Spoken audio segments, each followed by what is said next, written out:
Okay, so we studied ratio as a comparison of two quantities having same units, right? That was important. So we studied like first term is known as antecedent, the second term is known as a consequent, right? And we try to understand that if this is 2 apples, then this has to be 3 apples, and this has to be 5 apples. So the units must be same. That was important part. Then we also understood the difference between a ratio and a fraction. And I told you that ratio and a fraction, in when you write them, it is in the same fashion, right? Let us say 2 by 3. Now, if it is a fraction, then 2 represents part and 3 represents total. But if it is a ratio, then 2 also represents a part of some total and 3 also represents a part of some total. For example, we took this loaf of bread and we divided into 2 parts. 2 parts contains cherry and 3 parts do not contain cherry. And then we try to figure out the ratio of the part containing cherry to not containing cherry. So my answer was 2:3. That is what we did in the last class. So what fraction of bread contains cherry? What is the answer to this question? 2 by 5, because 2 portion contains cherry out of total 5 portions. So that is the difference basically. And I also told you that for all practical purposes, in terms of comparison of 2 ratios or comparison of 2 fractions, there is no difference. The way you do the things are one and the same thing, but you need to understand the way the question is being asked and how we are going to present. We took an example like for 50 needs to be divided into 3 components in the ratio of 2:3:5. So one of the ways of handling this question was, ratio का मतलब होता है अगर ये 2 है तो ये 3 है तो ये 5 है. So in reality this would have been how much? 2x. This would have been how much? 3x. And this would have been how much? 5x. What is this x? It is the multiplying factor which would have got cancelled when we were making ratios. So how do we know? We know that 2x is a part, 3x is a part, 5x is a part. Together they add up to make 50. And so I have that, 10x is equal to 50 and x is equal to 5. You get a multiplying factor. So you have 2 into 5, 10, 3 into 5, 15, and 5 into 5, 25. And that is the answer. You remember all this, right? And those who were not there, I am sure you are able to understand. We are slightly fast, but okay.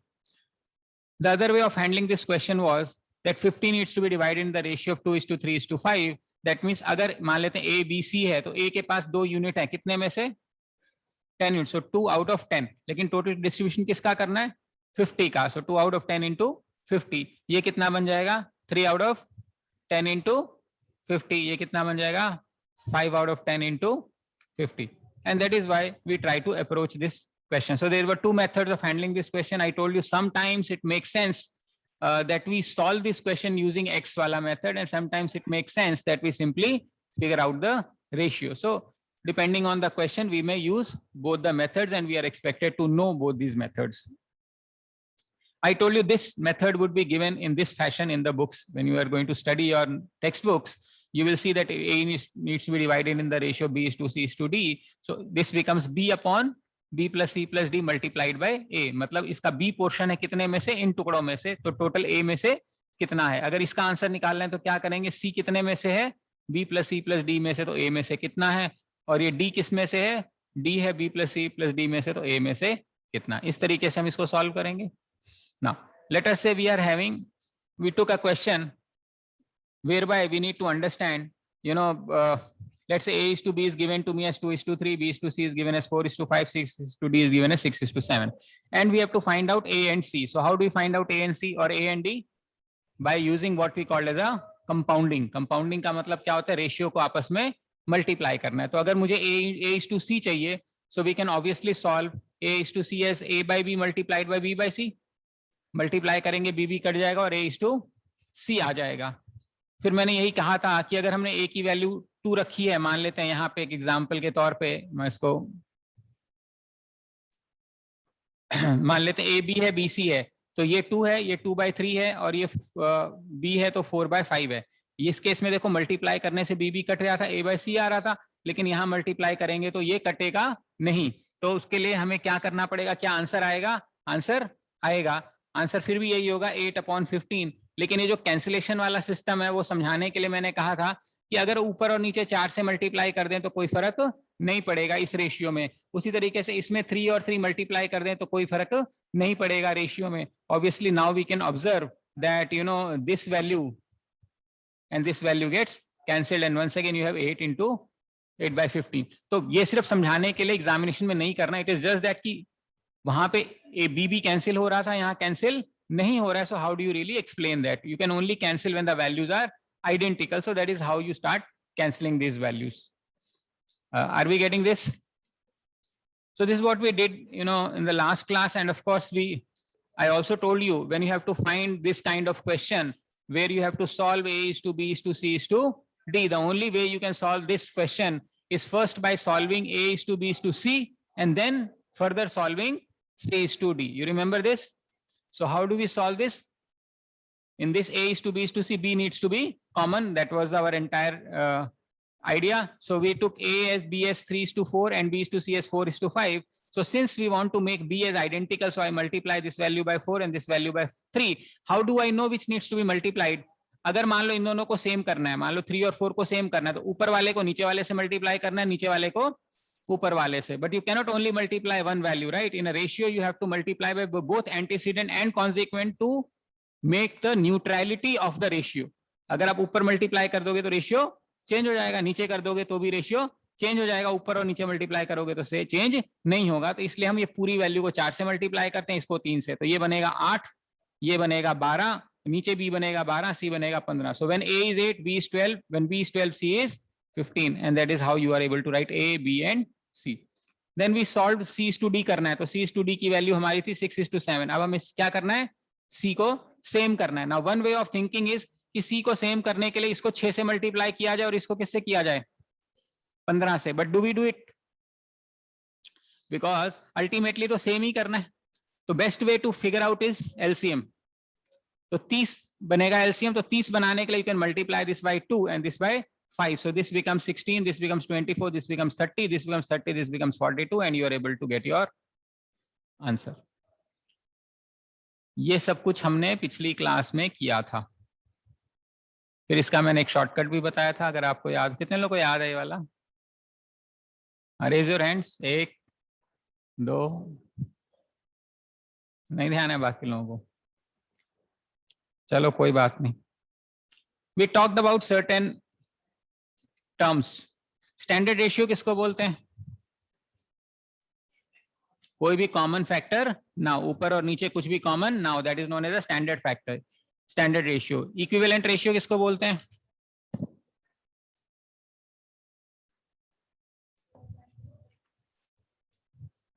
जिसमें 1 के अलावा कुछ ना कुछ factor आ जाए, वो standard का equivalent ratio कहलाता है. Duplicate ratio a is to b का निकालना हो तो क्या बनेगा? A square is to b square, उसको डुप्लीकेट रेशियो बोलते हैं. ट्रिप्लीकेट रेशियो किसको बोलते हैं? A cube b cube. सब डुप्लीकेट रेशियो किसको बोलेंगे? Under root a root b. सब ट्रिप्लीकेट रेशियो किसको बोलेंगे? Cube root a cube root b. Compound ratio किसको बोलेंगे? जो भी रेशियोज हैं उनको अगर आपस में मल्टीप्लाई कर देते हैं. मल्टीप्लाई कैसे करते हैं? Antecedents get multiplied by incidents and consequent gets multiplied by consequent. यानी ऊपर वाली वैल्यू ऊपर वाले से मल्टीप्लाई होगी, नीचे वाली वैल्यू नीचे वाले से मल्टीप्लाई. उसको हम कंपाउंडिंग ऑफ अ रेशियो बोलते हैं. यहाँ ये बात समझ में आती है? That is compounding of a ratio. तो ये हमने किया था पिछली क्लास में. उसके बाद of course we solve certain questions from the examples. I hope you remember all this.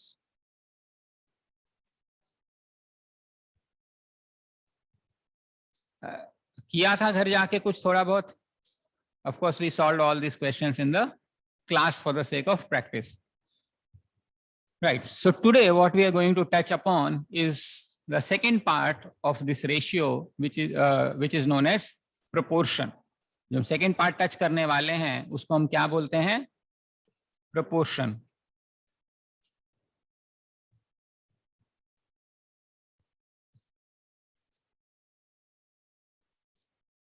So what is a proportion? How do we define proportion? See, whenever we study, we normally study ratio and proportions. ठीक है, तो proportions क्या होते हैं? Any idea?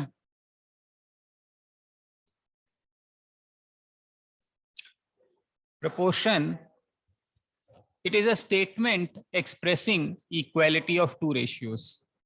So proportion क्या है? Statement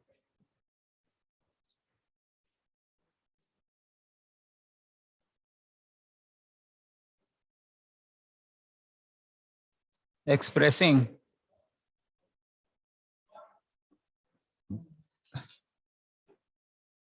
equality of two ratios. मान लेते हैं मेरे पास रेशियो है A:B और मेरे पास एक रेशियो है, मान लेते हैं C:D। दो रेशियो हो गई।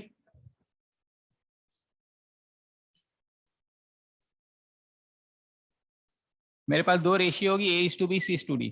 अगर हम बोलते हैं ये इक्वल टू है, दोनों में क्या है, इक्वालिटी है, such a representation is known as proportion. Such a representation is known as proportion. Now this thing can also be written as A:B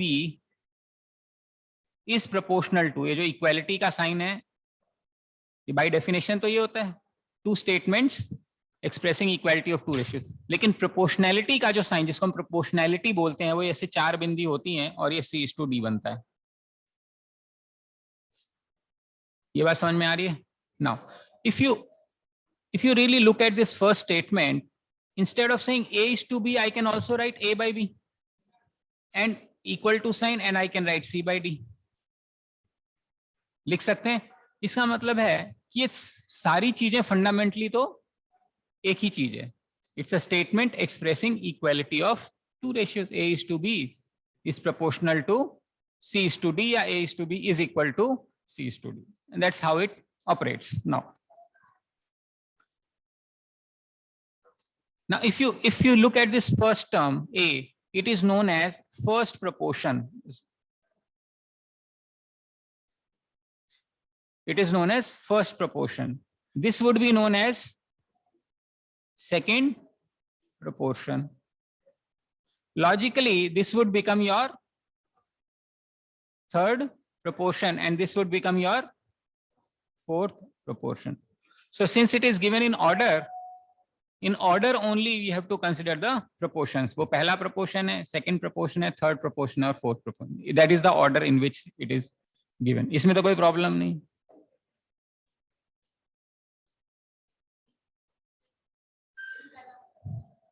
नहीं, C पहला नहीं होगा, मतलब C पहले लिख दिया।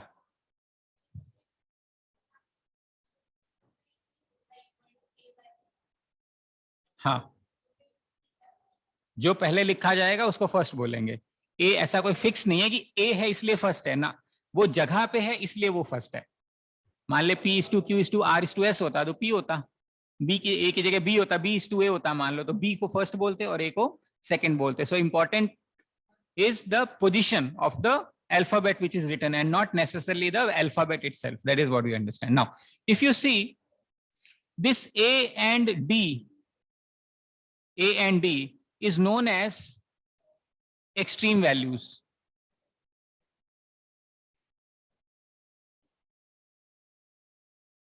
इनका नाम क्या है, एक्सट्रीम वैल्यूज। और B और C जो है,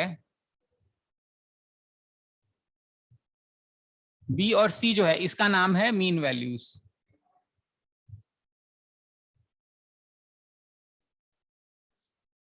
दूर वाली वैल्यू है इसलिए इसको क्या बोलेंगे, एक्सट्रीम बोलेंगे, और जो पास वाली वैल्यूज है उसको क्या बोलेंगे, मीन बोलेंगे। तो प्रोडक्ट, ये बात समझ में आती है। Now we have already seen that A/B is equal to C/D. इसका मतलब है by basic elementary mathematics can we say that I can multiply this value here and this value here without impacting my equation? I can say A into D is equal to B into C. For example, if I were to have 1/2 is equal to 3/6, say for example, can I not multiply here and here, and I can say 6 into 1 should be equal to 2 into 3. So A into D is equal to B into C. Now if you observe, A and D are extreme values and B and C are mean values. So you are going to come across this statement very often that product of extremes is equal to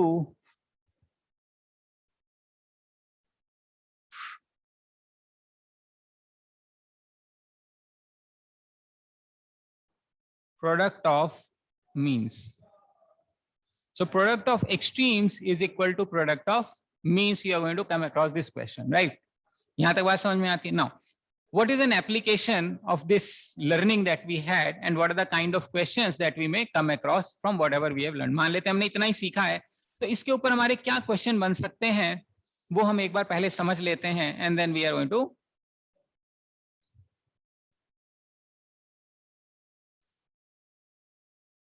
three ratios of a given proportion are 2, 3 and 4. Find the fourth proportion.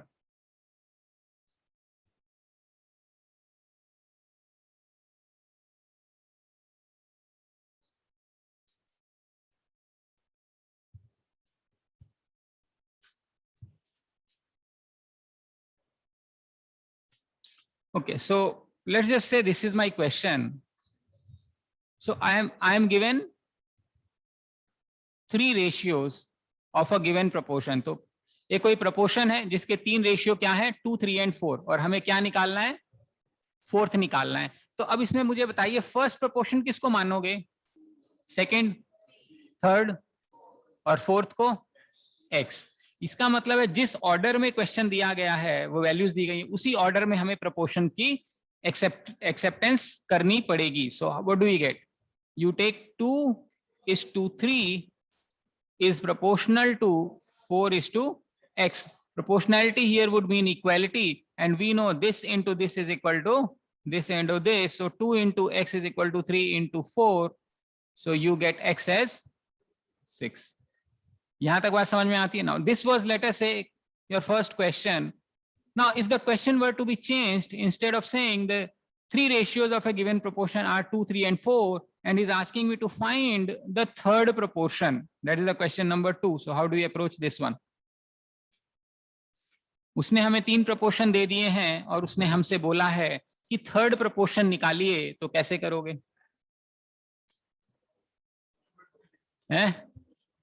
Question ये three proportion, ये same question है, सिर्फ वो जो नीला वाला है ना question, जो सेकंड क्वेश्चन है वो फोर्थ की जगह थर्ड कर दिया. This is a new question, बाकी सब सेम है. What do you do? What is the change? The unknown quantity is third one. So the third one is taken to be as x. So you will assume the first one to be 2, the second one to be 3. Proportionality x is to 4. You are getting it? Why we are taking? Because I told you examiner is not going to specify which proportion is what, but we have to understand that it is in the same sequence as the values are written, right? So once again we will have product of extreme is equal to product of means, and you have 2 into 4 is equal to 3 into x, implying x is equal to 8/3. Similarly, he may ask you first proportion, second proportion, whatever. So all you have to do is simply change the position of x. समझ में आ रही बात? Now if I were to change this question, let's say I kind of take this question and change the question. Let's say instead of saying 3, I say 2 ratios of a given proportion are, let us say 3 and 4, and I'm asking you to find me the third proportion. Let's say this is the question. Now we understand this idea. ये क्या बोल रहा है, एक proportion है जिसके अंदर मुझे 2 proportion दिए हुए हैं और हमें तीसरा proportion निकालना है. That is the question. Now to be able to handle this question, we need to have little more knowledge and little more understanding of proportions. So first we are going to understand that, and then we are going to come back to this our question. So to be safer side, let me ask you this question first. Let us say I have a ratio A is to B is proportional to B is to C. What I'm saying is A is to B is proportional to B is to C. समझ में आ रही बात यहाँ तक? Now what is this proportion? ये वाला कौन सी, जो पहली जहां पे मेरा एरो है ये पेन का, वो कहाँ, कौन सा proportion है? फर्स्ट. ये वाला कौन सा है? सेकंड. ये कौन सा है? और ये कौन सा है? फोर्थ. ये गलत बात है. ये गलत आंसर है. फिर से करते हैं. ये कौन सा बनेगा? फर्स्ट. ये कौन सा बनेगा? सेकंड. और ये कौन सा बनेगा? सेकंड ही बनेगा.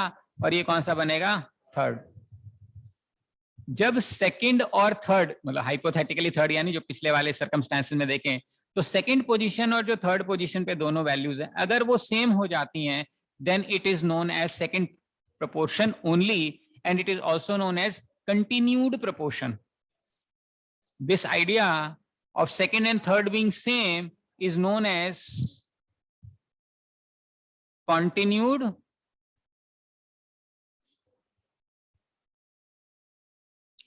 समझ में आ रहा है इसको क्या बोलते हैं?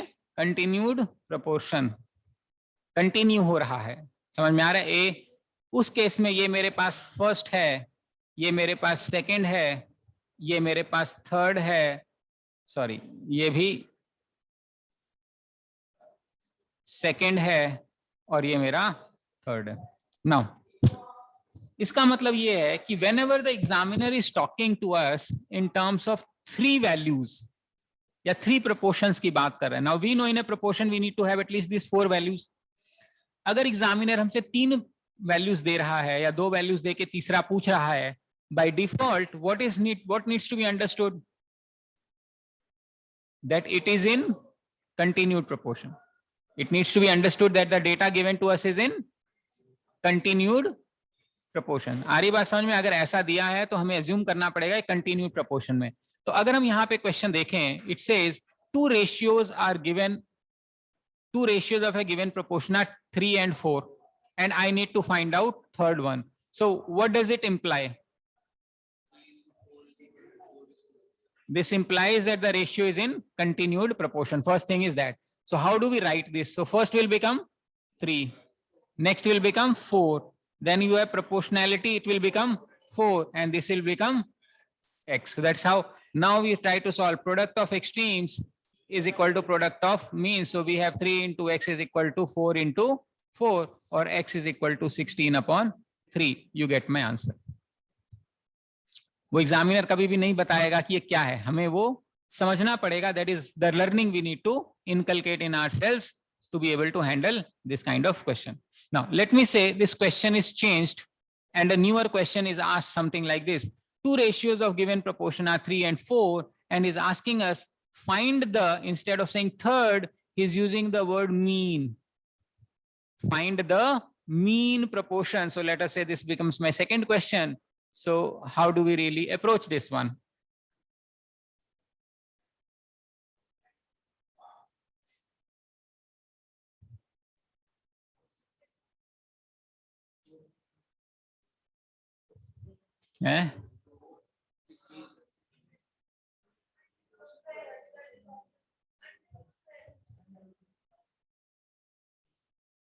मीन कौन सी वैल्यूज होती हैं? बीच वाली. हमें कौन सी वैल्यूज निकालनी है? बीच वाली. इसका मतलब निकालनी है, इसका मतलब अननोन है. हमें कौन सी वैल्यू, यानी जो बीच में दोनों वैल्यूज हैं उसी को सॉल्व करना है. इसका मतलब that is not known to us, that means that will become x. So and but चूंकि दो ही प्रोपोर्शन दिया है, तीसरे की बात करता है तो कंटिन्यूड होना चाहिए.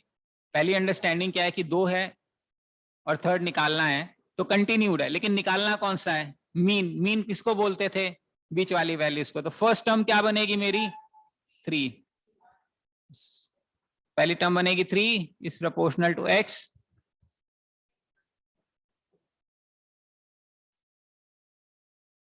अब मीन वैल्यू निकालनी है. ये product of extreme is equal to product of means, यही होता है. So we have x square is equal to 3 into 4 or you may have x is equal to plus minus under root of 12 depending on, maybe negative भी हो सकता है. It's an answer. समझ में आ रहा है? देखो नहीं आया, हमें एग्जामिनर ने बोला दो रेशियो दिए हुए हैं, मतलब 3 और 4. 2 ratios are given to us 3 and 4 और हमें से कौन सा निकालना है? मीन. हमें कौन सा रेशियो निकालना है? मीन. अब मीन का क्या मतलब है? अभी हमने किया था, ऊपर देखा था ना, एक्सट्रीम एंड मीन वैल्यू. बीच की वैल्यूज निकालनी है हमें. अब बीच की तो दो वैल्यूज होती हैं, एक इक्वेशन में दो वेरिएबल तो सॉल्व नहीं कर पाएंगे. तो इसमें इस स्टेटमेंट में दो चीजें हमें समझनी पड़ेंगी without examiner telling us. First क्या समझना पड़ेगा? It is in continued proportion, क्योंकि 3 ही टर्म्स हैं टोटल, 2 दे रखी हैं, एक निकालनी है, तो 3 ही टर्म्स है, यानी कैसा है वो? कंटिन्यूड है. कंफर्म है? अच्छा, अब ये कंटिन्यूड तो है, वो तो ठीक है, लेकिन निकालना कौन सी वैल्यू है बीच में? तो जो चीज निकालनी है उसी को एक्स मानोगे. तो पहली फर्स्ट प्रोपोर्शन कौन सा बनेगा इसमें? 3, सेकंड कौन सा बनेगा x, फिर जिसको पहले हम ओरिजिनली थर्ड बोलते हैं वो भी सेकंड हो गया, वो कौन सा बनेगा x, और उसके बाद थर्ड वाला कौन सा बनेगा 4। समझ में आ रहा है? तो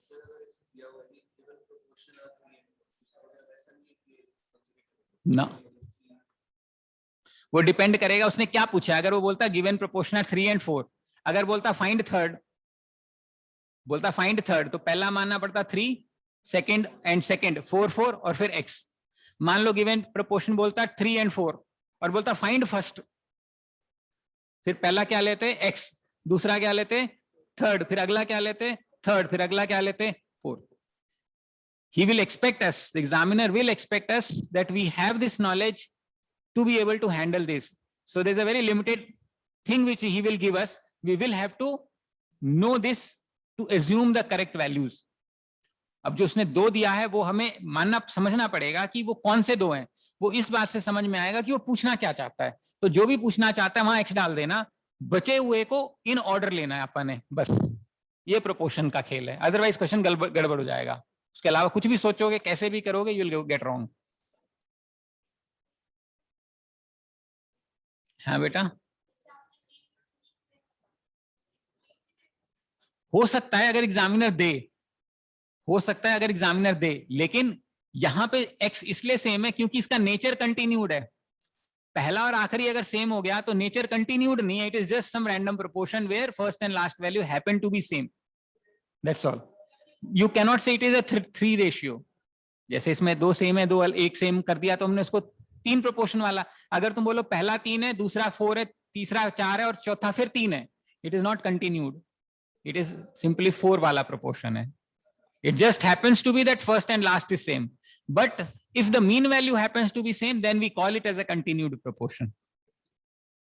ठीक है, ये इसका डिस्टिंक्शन है, इसकी अंडरस्टैंडिंग है प्रोपोर्शन की। आ रही बात समझ में? क्या बनेगा क्वेश्चन हमारा इस पे? तो क्या अंडरस्टैंडिंग है और क्या क्वेश्चन बन सकते हैं, वो ये बेसिक हमारी अंडरस्टैंडिंग होनी चाहिए। ठीक, now there are certain properties of proportion that we need to know, and there are certain nomenclature that is used in handling these kinds of questions.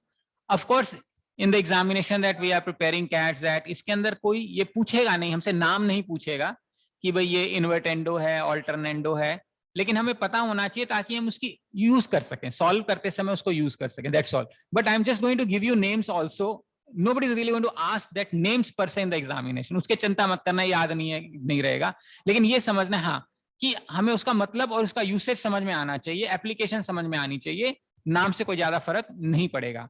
Now for example, if I were to have this ratio A is, let's say A by B is equal to C by D, मान लेते हैं ratio.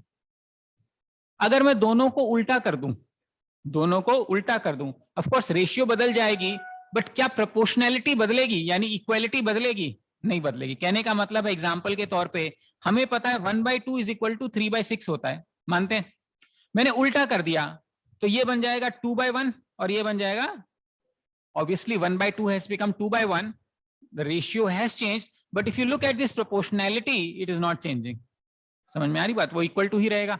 इस process को क्या बोलते हैं? A by B, इसको B by A कर दें is equal to D by C. This is known as invertendo. अब invertendo याद नहीं है कोई बात नहीं, लेकिन समझ क्या होनी चाहिए कि रेशियोज को उल्टा करेंगे इक्वालिटी नहीं बदलेगी, ये इंपॉर्टेंट बात है इसके अंदर, इस सारी कहानी में। समझ में आ रही बात? ओके। उसी तरीके से मान लेते हैं मेरे पास A by B is equal to C by D है, मान लेते हैं A by B is equal to C by D। अब मान लो मैंने डी को ऊपर ले गया, अगर मैं डी को ऊपर ले जाऊं तो ए को नीचे लाना पड़ेगा, कॉन्वर्सली सी को नीचे ले जाऊं तो बी को ऊपर ले जाना पड़ेगा। कर सकते हैं या नहीं कर सकते हैं? एग्जाम्पल के तौर पे मेरे पास 1/2 इज इक्वल टू 3/6 है। मान लो मैं बोलता हूं मैं 6 को ऊपर ले जाता हूं और 1 को नीचे ले आता हूं, तो रिजल्ट क्या बनेगा? 6/2 और ये क्या बनेगा? 3/1। रेशियो बदल गई, equality does not change, same. समझ में आ रहा? क्रिस क्रॉस ये भी कर सकते थे। मान लो आप बोलते सर दूसरा वाला कर लेते हैं, ये है इसको ऊपर ले गया और इसको नीचे ले आया, तो ये बनेगा 1/3 और ये बनेगा 2/6। 6. Equality is maintained. Basically, it is nothing but cross multiplying and solving. So whenever we are having two ratios, you can always crisscross without changing my equality. Such a process is known as alternando.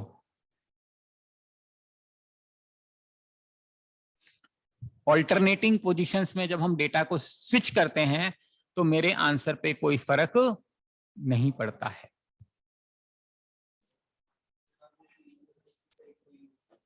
नहीं, दोनों कर लो, कोई बात नहीं. Simultaneously दोनों करना चाहते हैं अपन, मतलब दोनों कर लेते हैं, कोई बात. मतलब मान लो फर्स्ट स्टेप में अपन ने ये किया, सेकंड स्टेप में ये यहां कर दिया, ये यहां कर दिया. हाँ, तो वो 6/3 वापस ओरिजिनल आ जाएगा.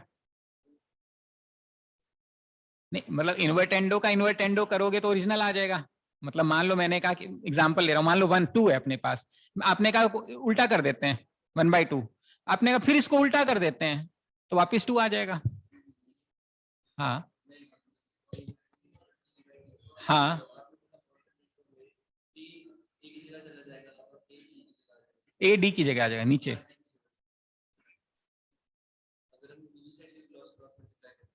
सी नीचे, बी ऊपर, ये भी इन्वर्टेंड. हाँ हाँ हाँ, इन्वर्टेंडो. हाँ बिल्कुल सही बात है, उसमें कोई, दैट इज आल्सो इन्वर्टेंडो. मतलब एनीथिंग, एनी वैल्यू, मतलब ये वाला क्रॉस ले लें, जो रिजल्ट बनेगा वो भी इन्वर्टेंडो है. अगर हम ये वाला क्रॉस कर दें तो भी जो रिजल्ट बनेगा वो इन्वर्टेंडो बनेगा. बिल्कुल ठीक है, ठीक है. मतलब मैं ये कह रहा हूं कि ये भी कर दिया और ये भी कर दिया तो ओरिजिनल पहुंच जाएगा, क्योंकि इन्वर्ट करने का टेक्निकल मतलब है, मतलब दोनों ऑल्टरनेंडो लगा दोगे तो वापस ओरिजिनल मेन नेंडो बन जाएगा, जो भी बनता होगा. यानी मतलब ये है, तो जो ओरिजिनल वैल्यू वहीं पहुंच जाएगी ना अपन की.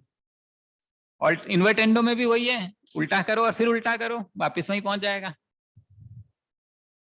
बस ये नाम है, कुछ नहीं है. बस पता होना चाहिए भाई, सॉल्व करते समय एक्स को ऊपर डाल दिया, वाई को नीचे डाल दिया, या वैल्यूज को सॉल्व करने के लिए आनी चाहिए. That's all. उसमें कोई बहुत ज्यादा कोई ज्ञान नहीं छुपा हुआ कि कुछ होएगा, लेकिन यूज करना आना चाहिए. That's all.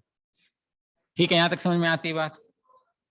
Okay, then next result is that when you have a by b is equal to c by d, if I add 1 on both the sides, will it change my proportionality? No, because I can cancel this both the sides. Okay, but tell me this, if I have a by b and c by d, if I add 1 here and 1 here, will it change my proportionality? ध्यान रखना इस बात का. Similarly, if I नीचे नीचे भी दोनों तरफ कर दूं फिर फर्क पड़ेगा? नहीं पड़ेगा. बराबर हो गया, उधर भी जुड़ गया इधर भी जुड़ गया, है ना. फर्क पड़ेगा, पूरा फर्क पड़ेगा. कट जाएगा ऊपर नीचे? नहीं कटेगा, पूरा फर्क पड़ जाएगा. देखो मान लेते हैं 1/2 इज इक्वल टू 3/6 था, +1 किया, +1 किया, ये तो आपको नजर ही आ रहा है कि भाई 2/1 हो गया 4/6. आपने नीचे भी +1 किया, नीचे भी +1 किया, तो ये बन गया 2/3 इज इक्वल टू 4/7. फर्क पड़ेगा. समझ में आ रही बात? सो यू मतलब एंटीसीडेंट या कॉन्सिक्वेंट में कुछ भी ऐड या सब्ट्रैक्ट, चाहे सिंगल टर्म या दोनों टर्म में नहीं कर सकते, गलत होएगा. सिर्फ एक काम कर सकते हो, ऊपर और नीचे मल्टीप्लाई जरूर कर सकते हो विदाउट इंपैक्टिंग योर रेशियो. मतलब मान लेते हैं ये तो आपने यहाँ 4 मल्टीप्लाई के जो अपन रेशियो में कर रहे थे, तो कोई फर्क नहीं पड़ेगा क्योंकि ये कट जाएगा. लेकिन अगर आप बोलो कि मैंने ऊपर भी 1 ऐड कर दिया, नीचे भी 1 ऐड कर दिया, तो बराबर हो जाएगा. बराबर नहीं होगा. द रेशियो विल इंक्रीज और decrease depending upon whether it is a proper fraction और इम्प्रॉपर फ्रैक्शन. नहीं समझ में आया? अभी उसका भी देखेंगे कि भाई अगर हम कोई वैल्यू ऐड करते हैं तो जो रेशियो है वो बढ़ेगी या घटेगी, वो इस बात पे डिपेंड करेगा कि जो मेरी ओरिजिनल रेशियो है वो मोर देन 1 है या लेस देन 1 है. Proper fraction means less than 1, improper fraction means more than 1. वो फ्रैक्शंस, और मैंने कहा था फ्रैक्शन और रेशियो की कैलकुलेशन ऑपरेशन में कोई फर्क नहीं है, and therefore I am using the words interchangeably as of now, but certainly there is a difference, good amount of difference in ratio and proportion that we discussed in detail in the last class. अभी तो अपने fast उसको किया है, but we can always use it interchangeably in terms of operations, यानी solve करने के लिए. तो अपन यहाँ पे +1 दोनों तरफ कर सकते हैं, लेकिन दोनों रेशियो में टोटल ऐड करना है. सो दिस रिजल्ट बिकम्स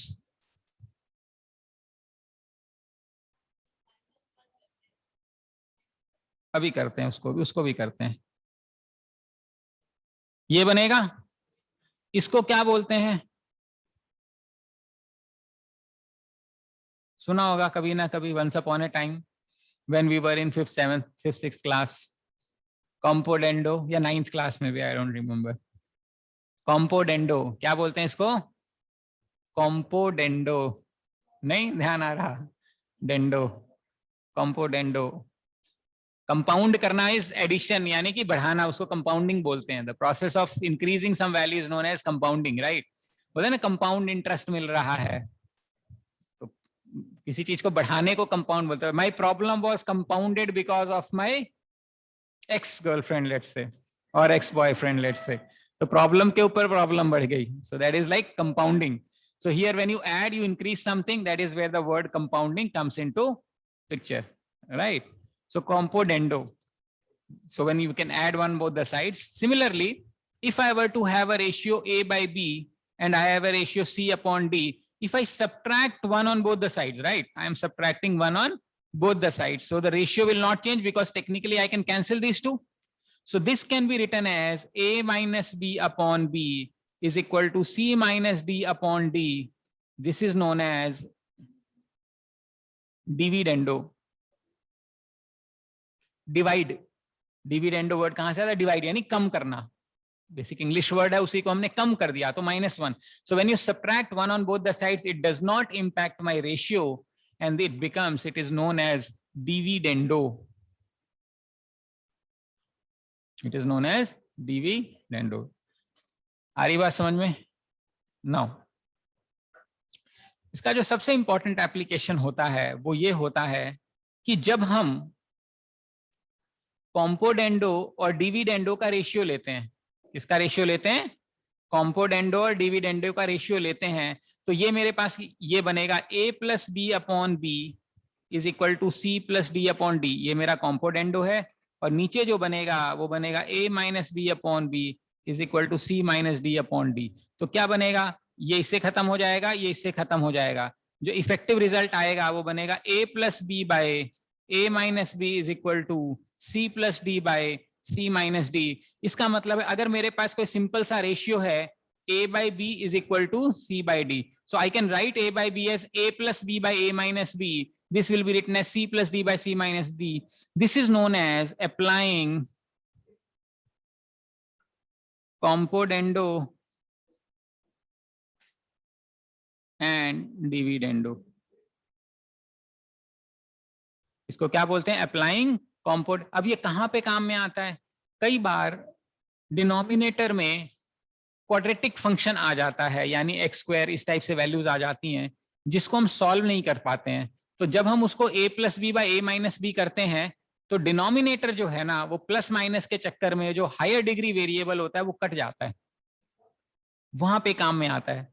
और ये अप्लाई कैसे होता है, आपको नहीं पता चलेगा कि यहाँ कॉम्पोडेंडो डिविडेंडो अप्लाई करना है, कोई भी नहीं बताएगा, ये आउट ऑफ द ब्लू आता है, आसमान से आता है, तुम समझ लो टपकता है ये। कई बार क्वेश्चन सॉल्व नहीं हो रहा होता है क्योंकि ऊपर न्यूमरेटर में एक एक्सप्रेशन है, डिनोमिनेटर में एक एक्सप्रेशन है, और क्रॉस मल्टीप्लाई करने में पूरी खिचड़ी बन रही है। All you do is simply a plus b और ए माइनस बी करके देखोगे तो प्लस बी और माइनस में वो जो तंग कर रही है चीज वो कट जाती है, क्योंकि डिनोमिनेटर में ए माइनस बी आएगा। ए माइनस बी का मतलब क्या है कि एक कोई फंक्शन है, मान लो वैसे तो I am just thinking of the cuff but may be मान लेते हैं 2x square minus 7x plus 8 divided by, या मान लेते हैं x स्क्वायर, तो आप सॉल्व कर ही लोगे। मान ले क्यूबिक फंक्शन है, ठीक है, a प्लस मान लेते हैं यहाँ पे -2x क्यूब है इज इक्वल टू 3/4 टाइप्स में, ऐसा कुछ तो भी सॉल्व करना है मान लेते हैं हमें, ठीक है। Of course this can be cross multiplied and solved and things like that, but of course this is not a very appropriate example for an application of compodendo dividendo, but the fundamental point is this thing, this ratio can be written as 2x cube minus 7x plus 8 plus minus 2x cube whole divided by, इसको यहाँ plus ही रहने देते हैं 2x, ठीक है, this plus this whole divided by 2x cube minus 7x plus 8 minus 2x cube is equal to 3/4. So what will happen is this cube may get cancelled here. इधर भी इस बार 4 हो जाएगा, यहाँ पे भी 3 minus 4. a plus b by a minus b होगा ना, 3/4 है ना, 3 plus 4 by a plus b by a minus b. तो ये इसका रेशियो बन जाएगा. So sometimes this so denominator is simplified. Of course इस particular case में क्रॉस मल्टीप्लाई करके भी हमारा काम चल रहा है, लेकिन प्रॉब्लम तब आती है जब यहां पर भी मान लेते हैं कुछ वेरिएबल होता, मान लेते हैं यहाँ एक्स क्यूब प्लस 4 होता, यहाँ पर भी कुछ ऐसा होता. जब a माइनस बी करते हैं तो डिनोमिनेटर जो है वो सिंप्लीफाई हो जाता है. That is a fundamental usage of applying componendo dividendo. क्योंकि कोई क्वेश्चन ऐसा नहीं बनेगा, एग्जामिनर बोलेगा अच्छा ये इक्वेशन लिखो और इसका कॉम्पोनेंडो डिविडेंडो बताओ, तो पूछेगा? कोई नहीं पूछेगा. कोई कहेगा यहाँ यूज करना है? कभी कोई नहीं कहेगा. तो हमें पता करना पड़ेगा कि क्या ऐसा करने से जो मेरा फंक्शन है, एक्सप्रेशन है न्यूमरेटर और डिनोमिनेटर का, वो क्या सिंप्लीफाई हो रहा है, वहां पे ये काम में आता है. ये इसका यूसेज है. आ रही बात समझ में? कोई डायरेक्ट क्वेश्चन नहीं आएगा, कोई डायरेक्ट क्वेश्चन नहीं बनता है, लेकिन रेशियोज की एक्सप्रेशंस को सॉल्व करने में काम में आता है, इसलिए हमें पता होना चाहिए. आ रही बात समझ में? सो fundamentally in proportion we have understood certain characteristics, properties, that is invertendo, alternando, componendo, dividendo and applying componendo dividendo. यहां तक बात समझ में आती है? नो. अब इसके अंदर कुछ एक दो चीजें और है जो मैं आपको समझाना चाहता हूं. जैसे कि मान लेते हैं we are given something like this. Let's say I am given a by b is equal to c by d is equal to e by f is equal to g by h, for example. और complex करना है तो अपन और भी आगे ले जा सकते हैं, but we will keep it at a manageable level. This is given to us. Now the question that can be asked is something like this: which of the following is true? Which of the following is true? And then of course the examiner will give us option, first option, second option, third, fourth, first and second, and so on and so forth. So let me just create randomly some option and we'll figure out how do we handle this question. It's a kind of proportion ratio ka combination. So let's say my first option happens to be a plus 2c plus 3e plus 4g whole divided by b plus 2d plus 3f plus 4h is given to me as a minus c upon b minus d. Let's say this is the first option. The second option is a minus c plus e minus g whole divided by b minus d plus f minus h. Is it equal to, let's say, okay, a minus e divided by b minus f. The third possibility could be a plus c plus e divided by b plus d plus f being equal to g upon h. And let's say fourth option I would want to create as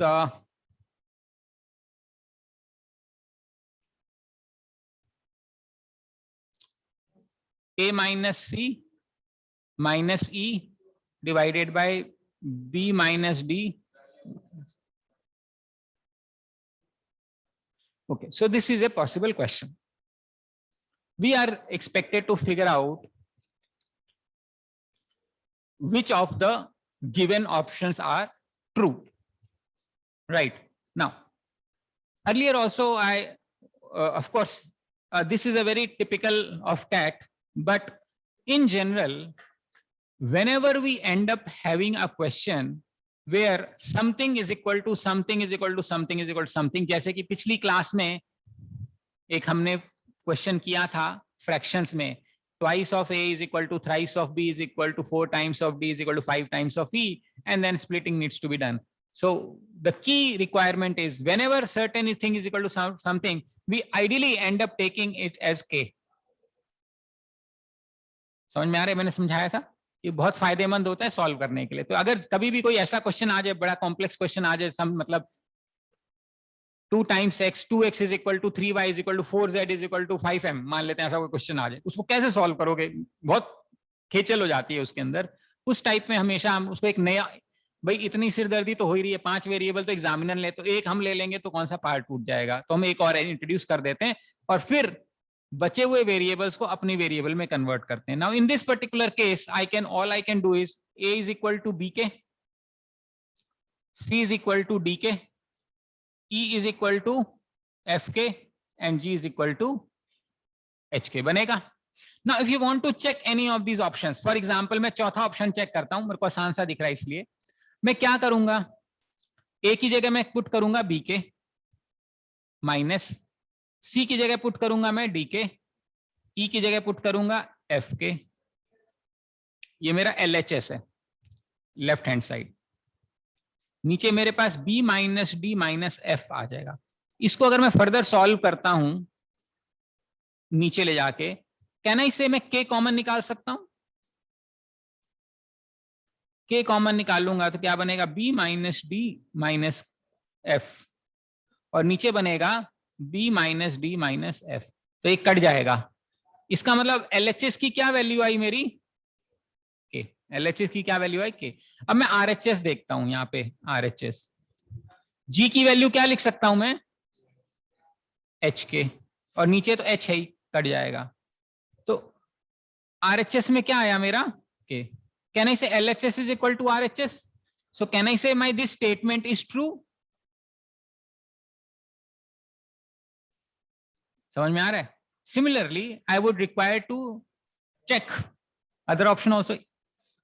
मतलब of course अगर 4 ही option दिए हैं तो cat में एक ही option होता है, समझ में आ रहा है? पर मैं यहां समझा रहा हूं इसलिए मैं देख रहा हूं, पूछना चाह रहा हूं आपसे, can you tell me whether option 2 is correct और not? Check, do it and let me know. Third तो सही है, क्यों? अच्छा, के पुट किया, वो कट कर दिया, यहाँ भी जी एच, तभी मैंने सेकंड चलो ठीक है। हाँ जी, ऑनलाइन जनता, Arul, Nishu, making some sense?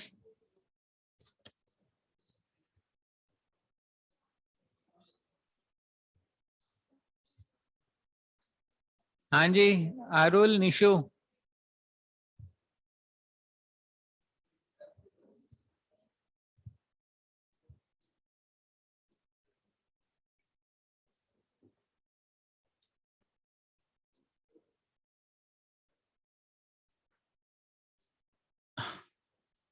हाँ जी,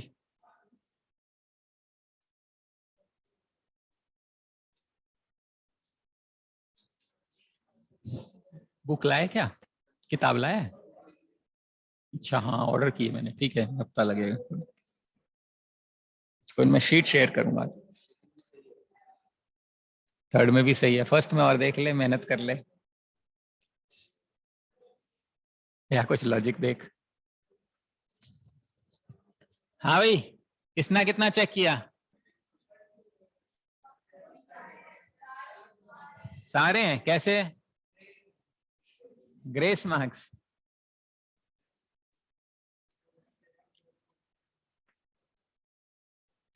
एक बार मेहनत करो, फिर ट्रिक बताऊंगा कुछ।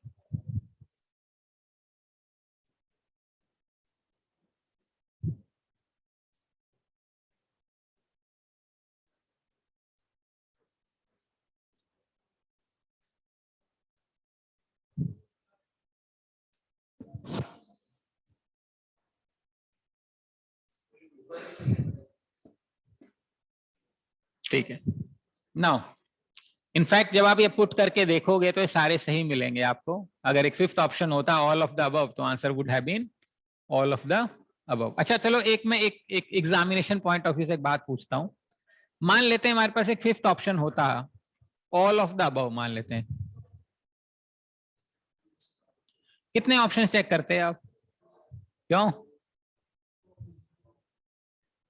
सारे तो नहीं करते ना, क्योंकि जब 2 ऑप्शन करेक्ट हैं तो लॉजिकली थर्ड और फोर्थ भी कलेक्ट होना ही चाहिए, क्योंकि अगर ऐसा होता कि 2 करेक्ट हैं 2 गलत हैं तो फिर कोई भी क्वेश्चन इररिलेवेंट है, गलत क्वेश्चन बना है इसका मतलब। तो इसका मतलब all you have to check is only 2 options to figure out whether all of the above is correct और not. But anyway, I mean that's exam taking technique. तो जब एग्जाम्स आएंगे तब हम ये थोड़ा बहुत डिस्कस करेंगे एग्जाम्स कैसे देने हैं। But for the time being what I want to tell you right now using this is you really don't have to solve this question at all. इसको हमें सॉल्व नहीं करना है, इसको हमें समझना है। क्या समझना है? वो ये कि जब something by something is equal to something by something is equal to something by something होता है, तो ऊपर वाली जो वैल्यू जिसको हम एंटीसीडेंट बोलते हैं, अगर आपने उसका कोई भी पैटर्न उठाया, जैसे कि मान लो ये वाला उठाया या सिंपल थर्ड वाला उठाया, यानी कि आपने लिया पहला, आपने पहला उठाया, पहला, तीसरा, ये, और नीचे जो है ना इसके करस्पॉन्डिंग वैल्यू उठाई। समझ में आ रहा है? ध्यान से देखो, ऊपर BCD, नीचे उसकी करस्पॉन्डिंग वैल्यू है, तो जो इसका सम का जो रेशियो बनेगा ना वो ओरिजिनल रेशियो के बराबर ही होता है हमेशा। अब ये माइनस का क्या मतलब है? माइनस का क्या फंडा है? मान लो मैंने ऊपर -1 से मल्टीप्लाई किया और इसको -1 से मल्टीप्लाई किया, रेशियो पे तो कोई फर्क नहीं पड़ेगा।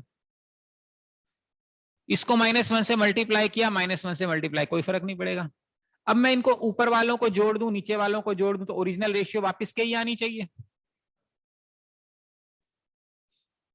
और ये भी वैसा ही है, कोई भी 2 टर्म ले ली, ए और ये दोनों टर्म ले ली तो ये रेशियो बनेगी। इसका मतलब है कि अगर समथिंग इक्वल टू समथिंग है ना, ऊपर वाली जो भी वैल्यूज ली है तुमने, ऊपर वाली जो भी वैल्यूज ली है, चाहे उसमें आगे प्लस किया, माइनस किया, मल्टीप्लाई किया, कोई फर्क नहीं पड़ रहा इस बात। करस्पॉन्डिंगली नीचे वाली वैल्यू ले ली आपने, करस्पॉन्डिंगली नीचे वाली वैल्यू ले ली, तो जो उनका रेशियो बनेगा ना वो ओरिजिनल रेशियो के बराबर बनेगा। कुछ पल्ले पड़ रही है बात? ओके, देखो एग्जाम्पल ले लेते हैं, आप समझो ऐसे मैं क्या कहना चाह रहा हूं। मैं कहना चाह रहा हूं कि मान लेते हैं मैंने कहा 1/2 is equal to 3/6 is equal to 4/8 is equal to 5/10। मान लेते हैं सारी रेशियो हाफ के बराबर है ना। अब न्यूमरेटर में यानी ऊपर कोई भी वैल्यू लो, बताओ क्या क्या लेना है आपने, बताओ क्या करें। मान लेते हैं 1 4 5 ले लिया, इनको ऐड कर दिया, 1 + 4 + 5, मान लो इसको जोड़ दिया। अगर नीचे हमने 1 के करस्पॉन्डिंग 2 था, 4 के करस्पॉन्डिंग 8 था और इसके करस्पॉन्डिंग 2, सेम चीज करी। अब इसका रेशियो देखो क्या बनेगा, 10 और नीचे कितना बनेगा 20, वापिस आ जाएगा हाफ, ओरिजिनल के बराबर है। मान लो आपने कहा कि यहां माइनस कर दो, यहां -1 मल्टीप्लाई कर सकते हैं, इधर भी माइनस इधर भी। अब बोलो चारों जोड़ेंगे हम, तो जोड़ लो भाई, 1 + 3 -4 -5, और नीचे भी यही लेना पड़ेगा, 2 + 6 -8 -10, रेशियो क्या बनेगी 4 और 4 खत्म, ये -5 बनेगा, ये -10 बनेगा, रेशियो वापस हाफ बनेगी।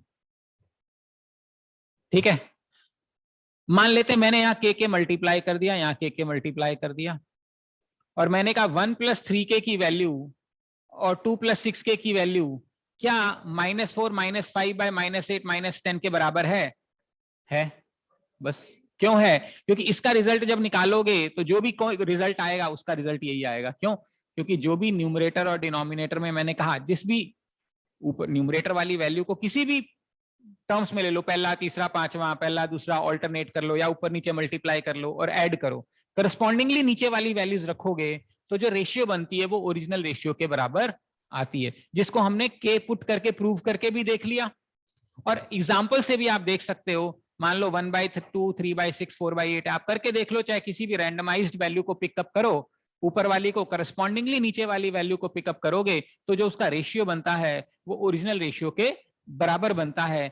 ये वाली जो ऑब्जर्वेशन है ये कई बार एग्जाम में बहुत काम में आती है, क्योंकि जो वैल्यू जो क्वेश्चन होता है वो बहुत कॉम्प्लेक्स सा दिखता है, जैसे कि ऐसा कुछ दे दिया और ओवरवेलमिंग हो गया कि भाई ये क्या बकवास है, इतनी सारी वैल्यू दे दी और फिर नीचे ऐसे बड़े बड़े एक्सप्रेशन दे दिए। अब ऑब्वियसली उसको देख के इट फील्स वेरी ओवरवेलमिंग कि इसको एक बार भी करेंगे तो 5 मिनट लग जाएगा, वो दिया इसी प्रकार से होता है। लेकिन अगर हम ऑब्जर्व करें उसको कि अच्छा यार ये तो सेम सेम सा नजर आ रहा है, तो आपको पता है कि answer all of the above है, end of the story.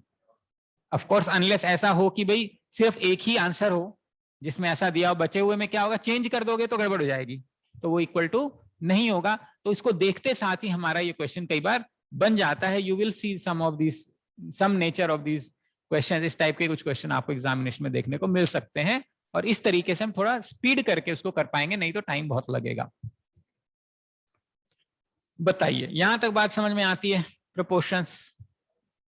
So this basically takes care of your fundamental understanding of proportions. ठीक है, जो इसका नेक्स्ट आइडिया आता है प्रोपोर्शन में, वो आता है वेरिएशन। हमारा जो चैप्टर है वो क्या नाम है उसका? Ratio, proportion and variation. So the third component that we need to really study is variation. So what is a variation? We'll try to figure that out. We'll see some of the kinds of questions that we may come across and how do we approach and what is the essence behind that understanding. हम वहां पे चलते हैं।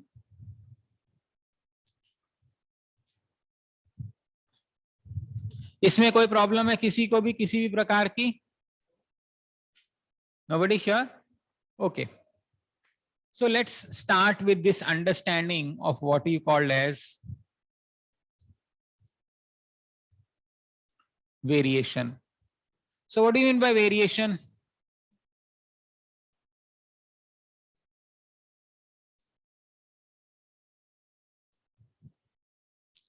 Variation का मतलब होता है change, बदलाव। So there are two types of variations. दो तरह के वेरिएशन होते हैं। एक होता है,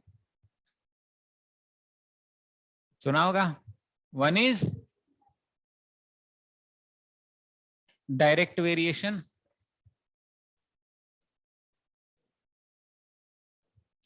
एंड सेकेंड इज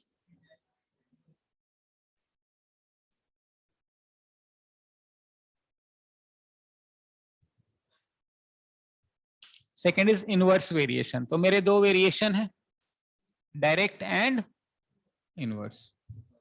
ठीक है, अब हमें ये समझना है direct variation and inverse variation. So let's figure out what is a direct variation and how do we really understand. तो जैसा नेम सजेस्ट करता है, डायरेक्ट, डायरेक्ट का मतलब होता है straight. So if one value increases, other value also increases. इसको ऐसे रिप्रेजेंट करते हैं, ए डायरेक्टली वेरीज विद बी, ऐसा रिप्रेजेंटेशन होता है, ए डायरेक्टली वेरीज विद बी। इसका मतलब है कि अगर हम ए की वैल्यू बढ़ाएंगे तो बी की वैल्यू भी बढ़ेगी। ए की वैल्यू इंक्रीज करेंगे, so the value of b will also increase. Similarly, if I decrease the value of A, then the value of B will also decrease. A बढ़ाया तो B भी बढ़ा, A कम किया तो B भी कम हो जाएगा। That is the such a kind of relationship that if it exists, that if when you increase one value, the other value also increases, and when you decrease one value, the other value also decreases. Such an understanding, such a relationship between two terms is known as direct variation. Now, can you give me some examples of this direct variation?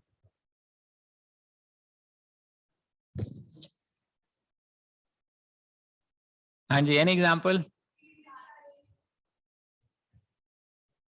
Okay. Speed is directly, distance is directly proportional to speed.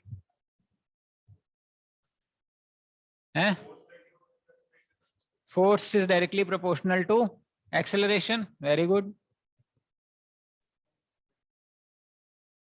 ठीक है, speed is also directly proportional. So whenever we say something like this, whenever we are trying to understand the relationship between two quantities, you keep all other factors constant.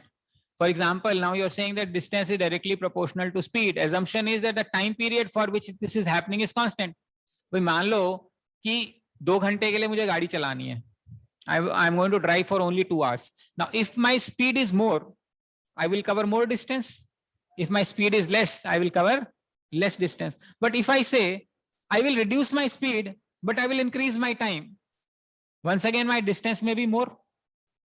मान लो मैं 50 kilometre की हिसाब से गाड़ी चलाता हूं 2 घंटे, तो कितना चलूंगा मैं? 50 kilometre per hour for 2 hours. What is the distance covered? 100 kilometre. और अगर मैं 40 की स्पीड से चला रहा हूं तो 80. लेकिन मैं बोल रहा हूं नहीं, जब मैं 40 की स्पीड से चलाऊंगा ना 3 घंटे गाड़ी चलाऊंगा, मुझे मजे आते हैं, तो फिर क्या हो जाएगा? 120. नाउ अब डिस्टेंस चेंज हो गया. ये रिलेशनशिप क्यों चेंज हुआ? बिकॉज टाइम जो कांस्टेंट फैक्टर है वो चेंज हो रहा है. So whenever we are studying some relationship between two quantities, we have to really understand that other quantities are fixed. So when I'm saying that distance is directly proportional to speed, the the idea is that time is constant. Force is directly proportional to acceleration. So we are assuming that mass is a constant. यानी हम fix 1 kilo की अगर बात कर रहे हैं, उस case में अगर एक्सेलरेशन ज्यादा है तो फोर्स ज्यादा होगा, एक्सेलरेशन कम है तो फोर्स कम होगा. लेकिन अगर आपने मास ही बदल दिया तो then this relationship will change. और कोई relation, any other relationship, any other, कुछ भी जीवन में बताओ.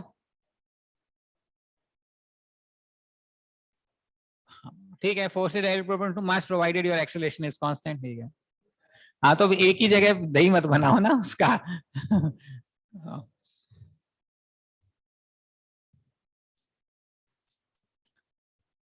और कुछ, potential energy is equal to proportional to mass, given that g is constant, h is constant, you know. ये तो कुछ भी, h is equal to lambda nu, है ना. P1 V1 is equal to क्या था, PV is equal to nRT, P1 V1 by T1 is equal to P2 V2 by T2. याद आ रहा है कुछ? 10th तो पढ़ी हम सब ने, तो 10th की बातें कर रहा हूं मैं, कौन सी 11वीं 12वीं की बातें कर रहा हूं. अब तो लैम्डा न्यू वाला शायद 11th में था, आई डोंट रिमेम्बर. क्या है वर्ड?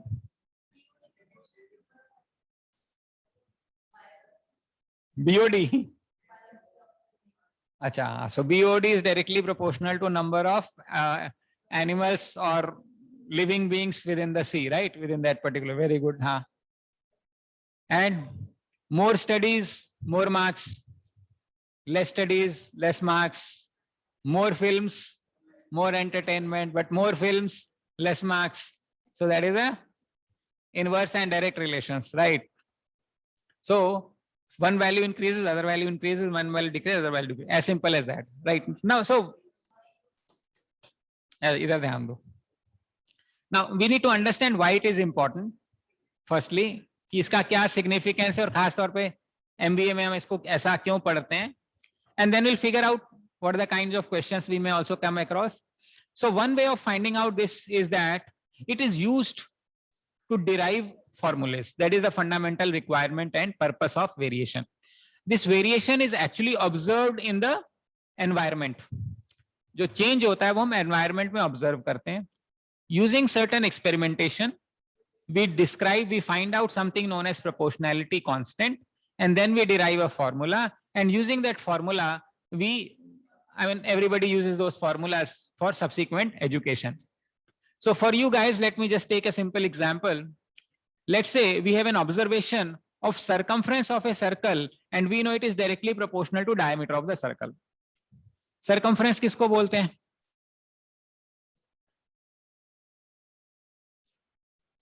इस गोले की जो लंबाई होती है, the length of the circle is known as circumference. और डायमीटर किसको बोलते हैं? ये जो लॉन्गेस्ट पॉसिबल लेंथ होती है, मतलब ये सेंटर से ऊपर से पास करेगी थोड़ा सा, ये मान लेते हैं, इसको क्या बोलते हैं? डायमीटर. ये तो पता है, नहीं पता है? पता है. तो ये सर्कमफ्रेंस है और ये मेरा diameter. So what is an observation? The observation is कि मेरा अगर सर्कल बड़ा होगा तो डायमीटर भी बड़ा होगा, और अगर सर्कल छोटा होगा तो मेरा डायमीटर भी छोटा होगा. This is an observation which we can physically see. So what we see, circumference is directly proportional to diameter. Circle बड़ा होगा, डायमीटर बड़ा होगा, सर्कल छोटा होगा, डायमीटर छोटा. But our problem is we do not know the exact length of circumference if you know the diameter, for example, because what we can observe using proportionality is the change. Circle बड़ा, diameter बड़ा, circle छोटा, diameter छोटा, diameter बड़ा, circle बड़ा, diameter छोटा, circle छोटा. ये समझ में आता है. लेकिन कोई ये कहे कि डायमीटर मेरा 20 सेंटीमीटर है तो सर्कमफ्रेंस बताइए, you cannot find out using this observation. For that we need what you call as a formula. अब फॉर्मूला कैसे आता है? जब भी हम लिखते हैं A is directly proportional to B, अगर मुझे इसको इक्वेशन बनानी है तो मुझे यहाँ प्रोपोर्शनैलिटी कांस्टेंट लगाना पड़ता है. What do I need to do? I need to figure out a proportionality constant. ठीक है. Now sometimes the questions that we need to do requires us to find proportionality constant, but there are also methods which is mostly used where we don't have to find proportionality constant and still we will be able to solve questions on proportional variation. But right now we need to understand what is the significance and why we are actually doing it. So whenever you have to convert an observation into concrete formula, we have to remove proportionality sign and put something known as proportionality constant. Now, in this case also, if you need to make a formula, you need to find out this proportionality constant. Now, how do you find proportionality constant? So we know that K is equal to C upon D. Now, if you know C and you know D, can we find out K? Yes. Now, this is what scientists do. बोलते हैं ना MSc करके PhD करके कुछ कुछ करेंगे, वो क्या करते हैं? एक्सपेरिमेंट. हाँ, वैसे HAU GJU में कुछ मतलब I can't say anything more, but anyway. India में रिसर्च का बहुत बुरा हाल है, सबको पता ही है. In fact almost all universities, B it central, state, whatever, they don't do anything. Of course they do, some of the people do, but majority it is very bad shape. But rest. So how do you observe this? You physically draw a circle. You physically draw a circle and you measure it. कैसे measure करो? Example दे रहा हूं. मान लेते हैं अपने ये बनाया, धागे से बनाया, धागे को काट दिया, तो इस धागे को काट दोगे तो इसकी लेंथ बन जाएगी ऐसे.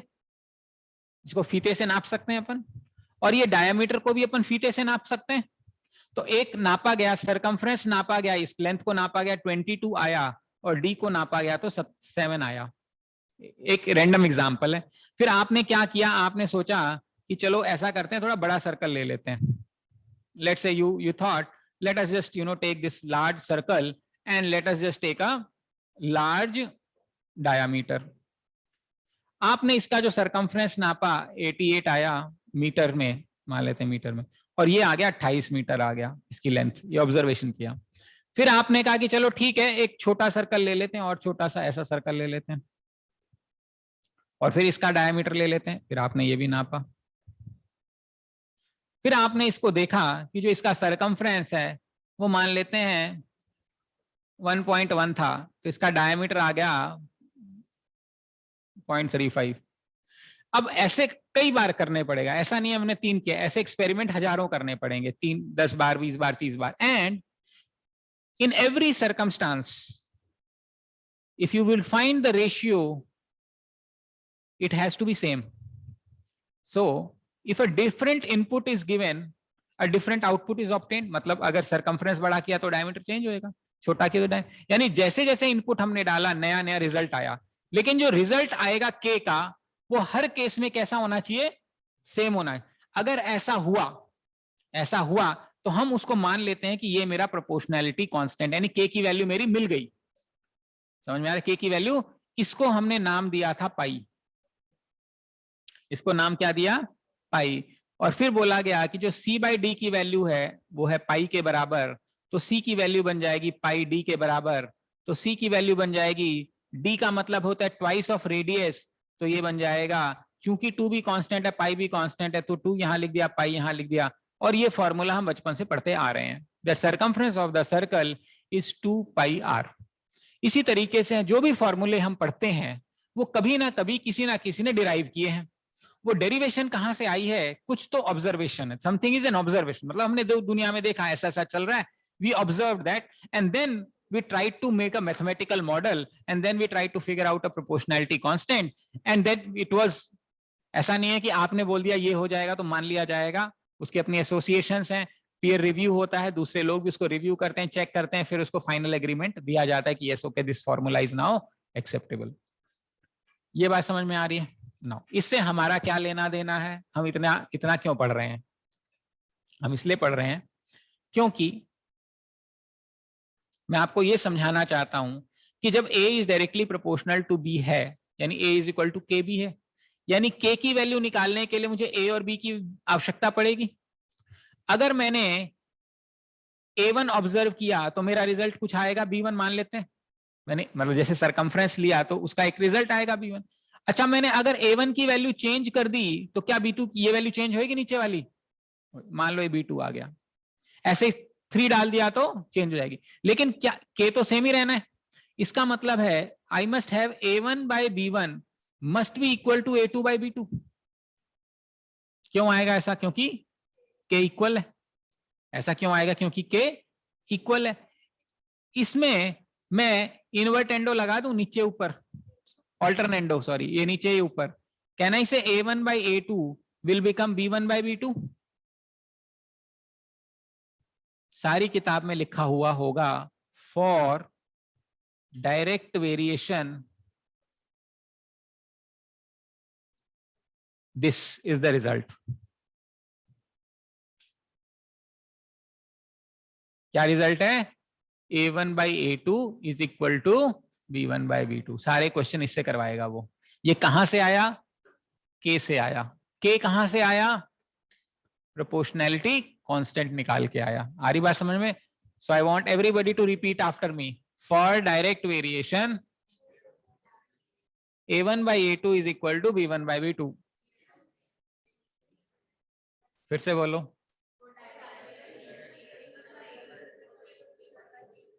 फिर से बोलो। Okay, so let me just take a couple of examples before we proceed. For example, I say A is proportional to B square. A is proportional to B square. जब A की value 2 है तो B की value 3 है। तो जब A की value 3 है तो B की वैल्यू कितनी है? मैं चाहता हूं इसको हम दोनों मेथड से करेंगे एक बार। ऑफ कोर्स हमें कभी भी दो मेथड से करने की कोई जरूरत नहीं है, सिर्फ समझाने के पॉइंट ऑफ व्यू से मैं चाह रहा हूं कि एक बार K निकाल के करेंगे और एक बार बिना K निकाले करेंगे। ठीक, करो ट्राई। कैसे करोगे बताओ?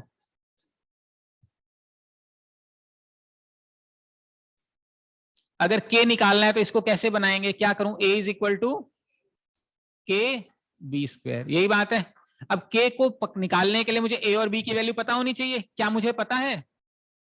एक्सपेरिमेंटल वैल्यूज चाहिए ना। कहां से पता है? एग्जामिनर ने दिया है। जब A की वैल्यू 2 है तो B की वैल्यू 3 है। तो जब A की वैल्यू 2 है, K B की वैल्यू कितनी है? 3, तो 3 का स्क्वायर। तो K की वैल्यू कितनी बनेगी?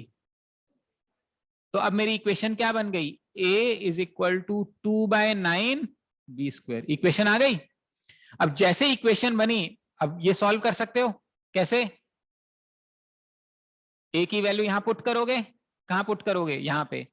3 is equal to 2/9 B square, यही बनेगा। Cross multiply 27/2 is equal to B square, और B की वैल्यू बनेगी अंडर रूट ऑफ 27/2। ये आंसर बनेगा। ये कैसे किया हमने? K निकाल के किया। ऑफ कोर्स ऐसा करने की कोई जरूरत नहीं है, बट कुछ क्वेश्चंस हमें मिलेंगे एग्जाम में और प्रैक्टिस एक्सरसाइज में जहां पे हमें K निकालना पड़ सकता है। तो K ऐसे निकलता है। एक वैल्यू जरूर एग्जामिनर देगा ताकि हम K को निकाल सकें, अदरवाइज हम एग्जाम में बैठ के कोई एक्सपेरिमेंट थोड़ी ना करेंगे। तो वो एक्सपेरिमेंटल वैल्यू जिसको मैं बोल रहा हूं वो एग्जामिनर द्वारा हमें दिया जाएगा। समझ में आ रही बात यहां तक? No problems. ओके, अब अगर सेकेंड मेथड से हम करें, इस वाले मेथड से, तो मैं क्या बोलूंगा? A1 by A2 is equal to क्या लिखूं यहां बताओ? B1 by B2 ही लिखूं? स्क्वायर दिया है ना, तो B1 square upon B2 square बनेगा। ये इस गलत फहमी में मत रहे ना। B1 by B2 ये तो कब था? जब ये था। ये कब था? जब ये था। मान लो मैंने कहा एग्जाम में A square is proportional to B cube, बताओ क्या लिखोगे? A1 square upon is equal to upon. समझ में आ रहा है? ऐसा वर्बैटिम मत ले लेना कि सर ने तो A1 by A2 equal B1 by B2 दिया था, ये क्या बकवास है, क्यों नहीं निकल रहा है? वो तब था जब A is proportional to B। तो जब प्रोपोर्शनैलिटी में पावर्स चेंज होंगी तो मेरी रेशियो भी तो चेंज होगी ना। आ रहा है समझ में? Okay, now we need. अब इसमें अगर A1 2 है तो B1 क्या होगा? B1। और A2 3 है तो B2 कौन सा होगा? ये वाला। ये समझ में आ रहा है? अब यहां पुट कर देते। A1 की वैल्यू 2, A2 की वैल्यू 3, B1 की वैल्यू 3 का यहाँ 3 स्क्वायर, B2 का स्क्वायर। क्रॉस मल्टीप्लाई करेंगे। B2 का square is equal to 9 3 27 upon 2। तो B2 is equal to under root of 27 upon 2। Obviously यहाँ पे K निकालने की कोई जरूरत नहीं है। This is known as direct variation. आ रही है बात समझ में? पक्का? ओके। तो जिस तरीके से डायरेक्ट वेरिएशन होता है उसी तरीके से इनवर्स वेरिएशन भी होता है। जिस तरीके से डायरेक्ट वेरिएशन होता है उसी तरीके से इनवर्स वेरिएशन भी होता है। जैसे कि इनवर्स वेरिएशन, इसको लिखेंगे A is inversely proportional to B। A is inversely proportional, तो इसका फॉर्मूला डिराइव होगा A is equal to K into 1/B या K is equal to A into B, ये बनेगा। अगर मैं इसकी इनपुट वैल्यू A1 डालूं तो आउटपुट वैल्यू B1 आएगी, मान लेते हैं, कुछ तो आएगा। सेकेंड इनपुट अगर मैं A2 डालूं तो ये सेकेंड आउटपुट B2 आएगा, कुछ भी आ सकता है, we don't know, but A1 और K तो इक्वली होना चाहिए। इसका मतलब क्या है, A1 B1 should be equal to A2 B2। ये नीचे आके डिवाइड हो जाएगा, A1 by A2 is equal to B2 by B1। ये आपको किताबों में लिखा हुआ मिलेगा for inverse variation. A1 upon A2 is equal to B2 upon B1, उल्टा हो जाएगा। A1 upon A2 is equal to B2 upon B1. This is what we need to really understand. That's how we have to figure this thing out.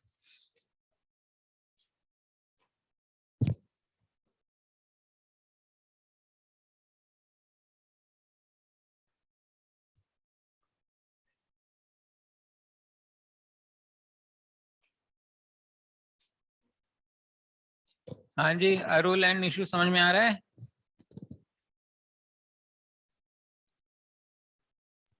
Yes sir. Okay, चलो, very good. अच्छा, मान लेते हैं, question में दे देता हूं यहाँ पे। लेट्स से एग्जांपल ले रहे हैं। Let's say A square is inversely proportional to B cube. A square is inversely proportional to B cube. Now when A is equal to 2, let's say B is equal to 3. So when A is equal to 4, B is equal to how much? करो, बिना K निकाले करना है, direct. क्या निकालना है? बिना K निकाले, क्योंकि K निकालेंगे होएगा, टाइम लगेगा, अपन उसको टाइम को बचाना चाहेंगे, तो बिना K निकाले इसको सॉल्व करते हैं।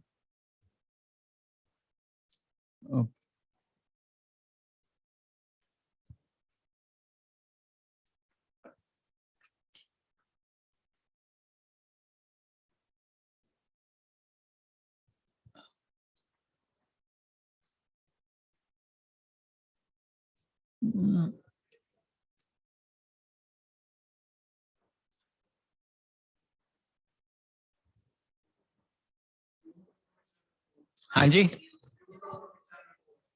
cube root of 27 by 4. Okay, let's see. Let's hope others are also able to do this.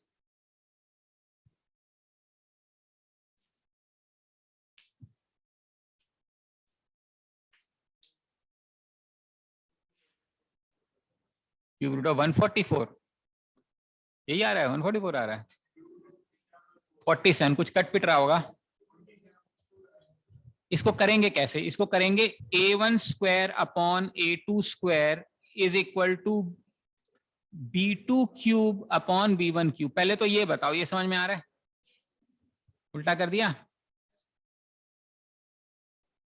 ठीक है, सबने किया होगा, क्योंकि A1 अपॉन A2 वहां पे B2 होना चाहिए, क्योंकि स्क्वायर है तो स्क्वायर होएगा, क्यूब है तो क्यूब होगा। अब A1 की वैल्यू अगर 2 है तो B1 की वैल्यू 3 होनी चाहिए, A2 की वैल्यू 4 है तो B2 की वैल्यू निकालनी। I am sure you can handle this question from here, should not be problem. So it is 2 का स्क्वायर, दिस इज 4 का स्क्वायर, दिस इज 3 का cube divided, sorry, this is what we need to really find out, right? B2 cube upon 3 का cube. Of course, you can cancel this, multiply, and you'll get your answers. ठीक है? हाँ जी, इधर से no problems. Clear है? इतना आसान question नहीं आएगा कैट में, obviously. ठीक है? Of course, they will use a lot of application-based questions. वो हम करेंगे, but then there is a fundamental essence, of course.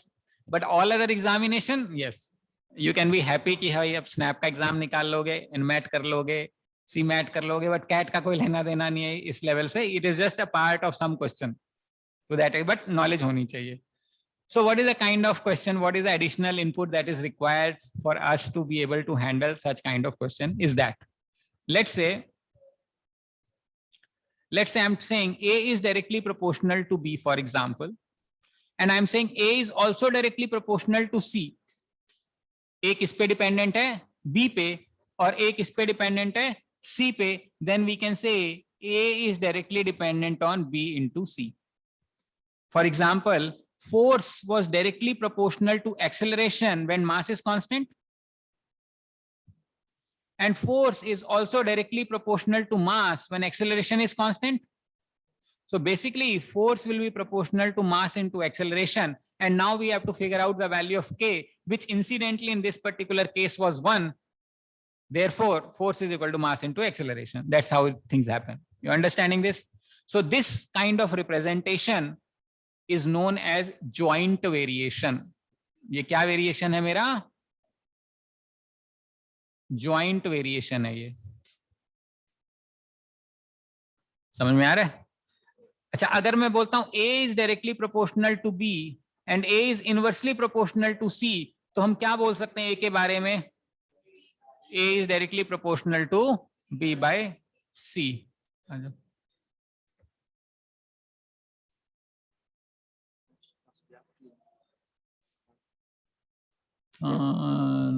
तो नेक्स्ट कौन से बैच की क्लास है? वो ब्रेक लेते हैं क्या? तो चलेगा सर. हाँ तो ले आ कोई. हाँ ठीक, हाँ कोई बात. हाँ 5 मिनट में कर लूंगा कोई बात. ये जैसे gravitational pull of a planet is directly proportional to mass, and gravitational pull is inversely proportional to the square of the distance between them, the planet and the position where we are saying. So we know that gravitational pull is directly proportional to m by r square, and therefore when you have to find out g, मतलब proportionality constant जो इसका था उसको हम capital G के नाम से जानते हैं, जिसको शायद क्या बोलते हैं, universal constant 6.023 into 10 to the power of -23. Is that so? यही था ना, या 6.67 वाला था?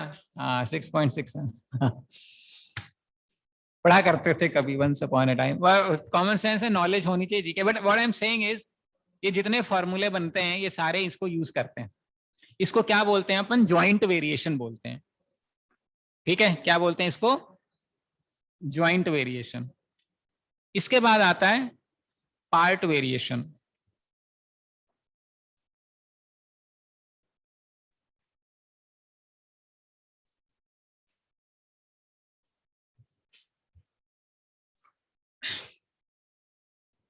Part variation. For example, if I say A is, मैं लिख देता हूं ताकि फिर समझाना आसान हो जाएगा.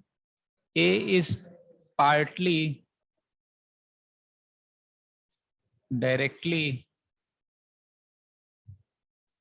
dependent on B and partly directly dependent on C. For example, ये है A जो है वो partly directly dependent on B है या partly directly dependent on C है. ठीक है, ऐसे ही जो कैट का जो फेवरेट क्वेश्चन होता है उसमें होता है A is partly constant and partly directly dependent on something.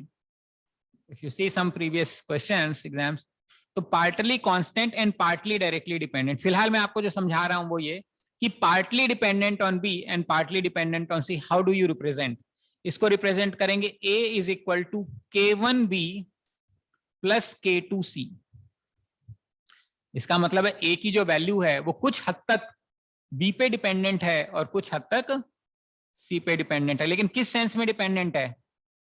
Directly dependent है. A is partly directly dependent on B and partly directly dependent on C. अच्छा, इसको कैसे बोलोगे मुझे ये बताओ. A is equal to K1B plus K2 by C. How would you read this? अरे पूरा बोलो, कैसे बोलो? ए इज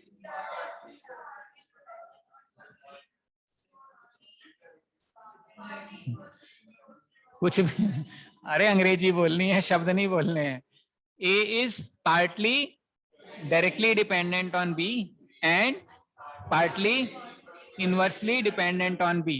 तो अगर कोई क्वेश्चन आएगा तो अंग्रेजी में ही लिखा होगा, उसको अपने मैथमेटिक्स में कन्वर्ट करने के लिए ऐसा बनाना है। A is partly directly dependent on B and partly inversely dependent on C. Okay, if something like this is written, K1 by B plus K2 by C. A is partly inversely dependent on B, partly inversely dependent on C. आ रही है बात समझ में? कैसे होएगा? Okay, now the next question, that is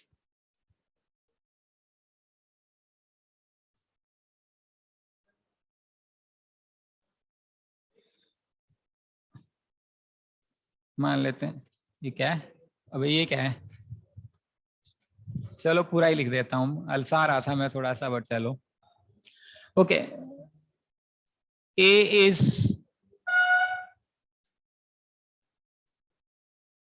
partly constant and partly directly depends on B, let us say. So A is partly constant and partly directly depends on B. How would you represent this statement, or how would you really go about solving this particular statement? So A is equal to K1 plus K2B. समझ में आ रहा है? Partly constant, तो K1 आ गया, and partly directly depends on B. Okay, how would you represent? What would you say for this? A is partly constant and partly inversely dependent on B.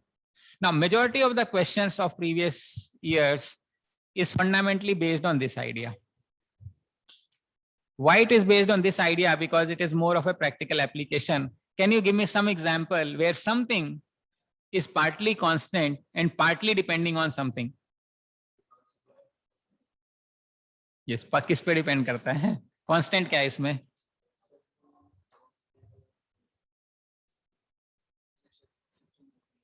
Exceptions नहीं चाहिए मुझे, general norm चाहिए। हाँ जी, any ideas? Commerce वाले कितने हैं?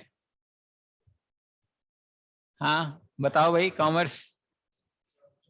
मैंने पूछा है कि ऐसा कोई एग्जांपल बताओ, रियल लाइफ एग्जांपल जो रुक जा, डर जा तू। प्राइस डिमांड में क्या कांस्टेंट है? अब तू बोलेगी सर एक्सेप्शन है, जो ही बता रहा है मुझे सर वो इलास्टिक इन इलास्टिक डिमांड होती है। कंडीशन पुट करो।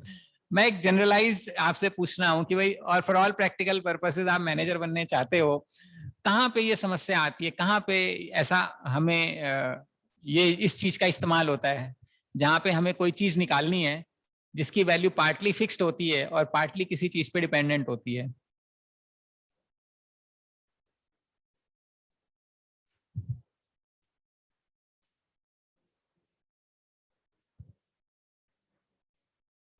एमबीए की फुल फॉर्म क्या है? Masters in business administration. तो ये सबसे ज्यादा इस्तेमाल होता है बिजनेस में, नहीं?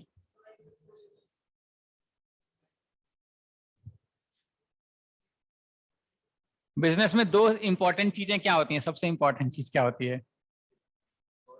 कॉस्ट, वेरी गुड, और sales. Total expenditure of any organization is partly fixed and partly depends on the number of production.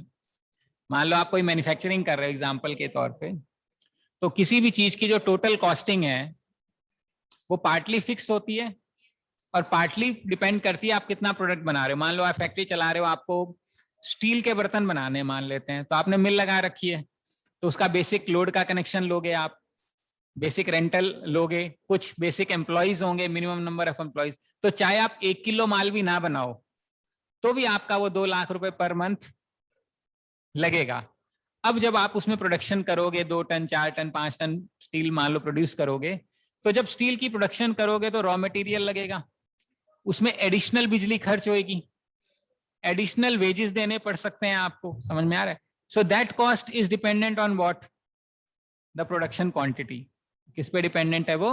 Production की क्वांटिटी पे। तो जो अगर मैं मान लो किसी फैक्ट्री का टोटल ऑपरेशनल एक्सपेंस निकालूं, तो one is fixed, that means even if you are not making anything you will have to pay that, and then there is variable which depends on the quantity. ज्यादा production करोगे तो ज्यादा खर्च आएगा, कम production करोगे तो कम खर्च आएगा।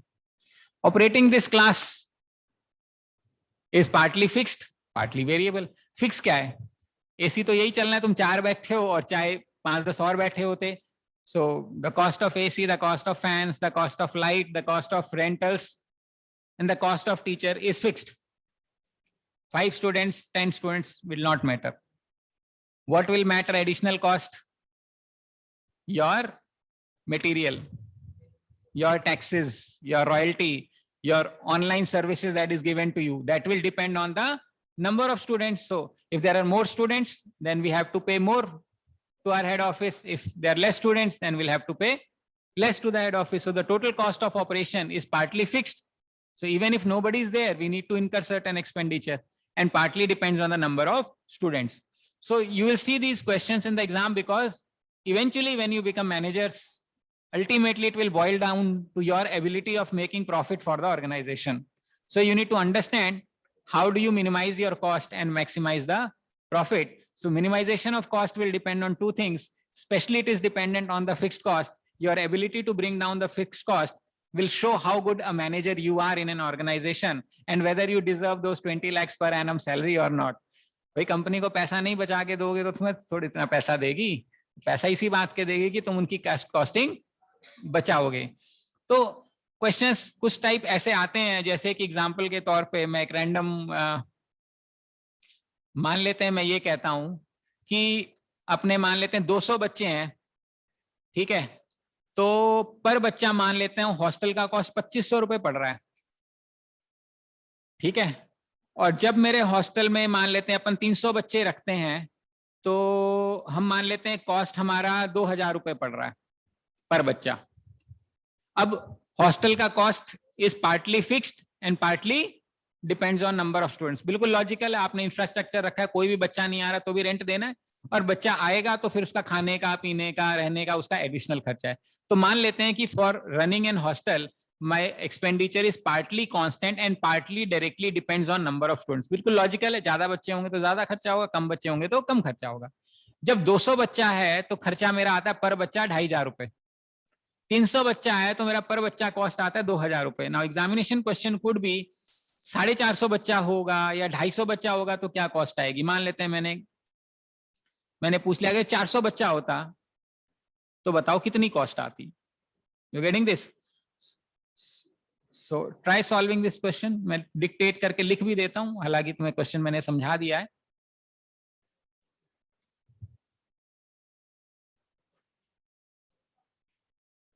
The total cost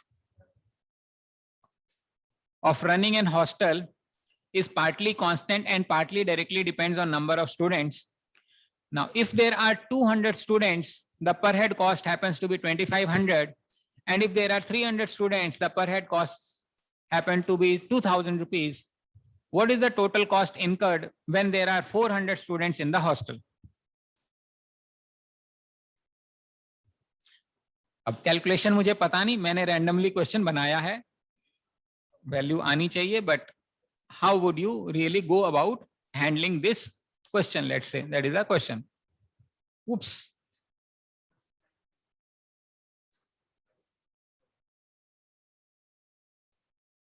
कैसे करोगे?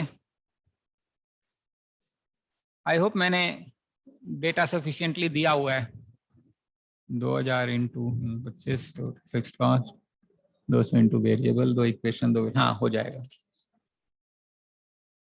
जुगाड़ो 5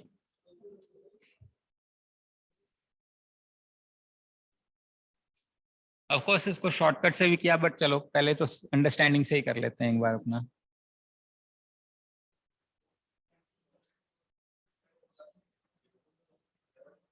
1500 पर हेड खर्चा आएगा क्या? अरे जब 200 बच्चे हैं, जब 300 बच्चे हैं तो अच्छा तुम कह रहे हो 500, 100 कम हो गया तो 500 कम हो गया तो 500 और कम हो जाएगा ऐसा? अच्छा किया है क्या कुछ खर्चा? ठीक है 6 लाख।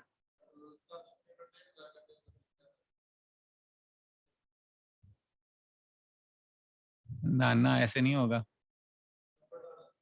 है बढ़ाना नहीं है सही निकालना है। देख अब ये जो 2,500 रुपए है पर बच्चा, जो 5 लाख का खर्चा है, इस 5 लाख में कुछ वेरिएबल खर्चा है और कुछ फिक्स खर्चा है। तूने भी निकाला तो नहीं फिक्स्ड और वेरिएबल, तूने तो अज्यूम कर लिया, प्रोपोर्शनेटली कर दिया, सारा वेरिएबल मान लिया, तब आया तेरा आंसर ये। लेकिन इसमें पार्टली फिक्स्ड खर्चा है, वो तो लगना ही लगना है, चाहे कुछ ही बच्चे हो, मान ले 100 बच्चे होते तो भी वो खर्चा हो जाता अपना। वो तो निकाला नहीं, निकालना पड़ेगा, ऐसे नहीं बनेगा।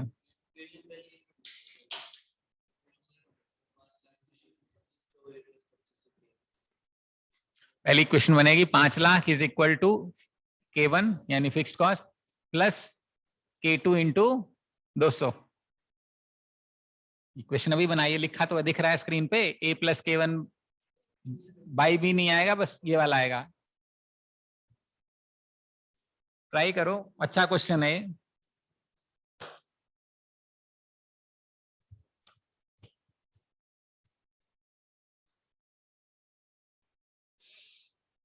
ओह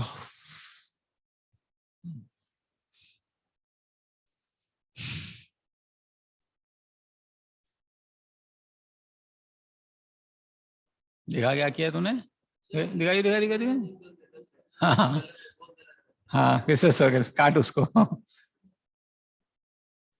हाँ जी, नहीं इसने आधा तो बता ही दिया सवाल। 5 लाख तो खर्चा है टोटल, वो किसके बराबर होना चाहिए?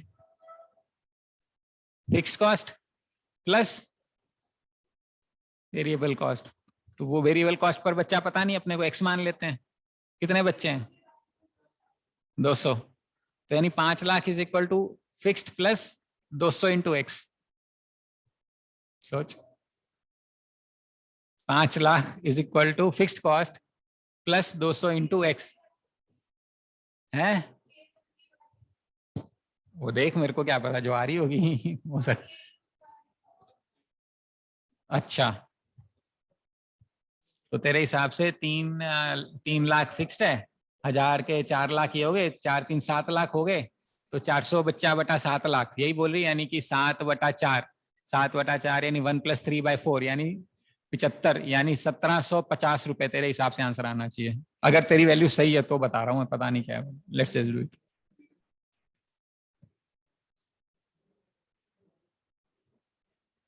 कुछ करने हैं सारे देखते हैं।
थर्ड इक्वेशन सॉल्व करते हैं।